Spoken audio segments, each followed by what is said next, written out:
Bonjour! Aujourd'hui, je trouve enfin le courage de parler. J'ai ouvert ma chaîne YouTube pour pouvoir un peu vous partager, là, dans le fond, les épreuves difficiles que j'ai dû surmonter dans ma vie,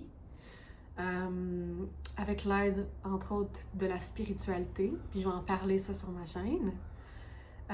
J'ai vécu des traumatismes en commençant là, dès le bas âge. J'ai vécu de l'inceste enfant, jeune enfant.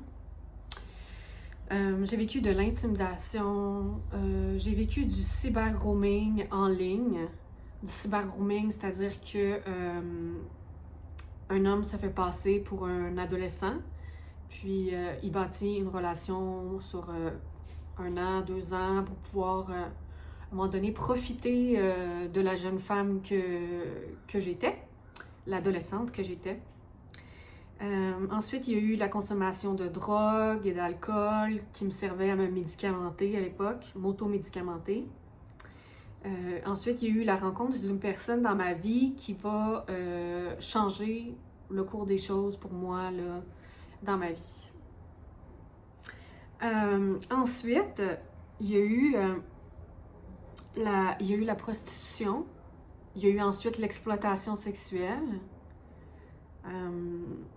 Et puis après est venue une relation toxique à 3 qui m'a menée à vivre dans le fond de la violence conjugale, c'est-à-dire de l'exploitation, de la manipulation, un viol prémédité, c'est-à-dire que ces gens-là ont payé quelqu'un pour me violer, de la coercition. La coercition pour être mère porteuse des enfants d'un autre et pour m'impliquer dans des activités, la coercition pour m'impliquer dans des activités de criminels, dans le fond des activités illégales criminelles. Plus tard, quand j'ai voulu me retirer de cette relation, eh bien, a commencé le vol d'identité. Ensuite, ça a été l'harcèlement criminel, ce qu'on appelle en anglais du gang stalking. Dans ma situation, ça s'est rendu jusqu'à mettre un prix sur ma tête pour me faire assassiner. Il y a eu 2 tentatives de kidnapping où on a tenté de physiquement m'enlever. Et puis, je ne sais trop quoi faire après. J'ai réussi à m'échapper des 2. Il y a eu des situations d'intimidation à mon endroit où on a pointé des armes à feu sur moi. Il y a eu des menaces de mort qui m'ont été dites.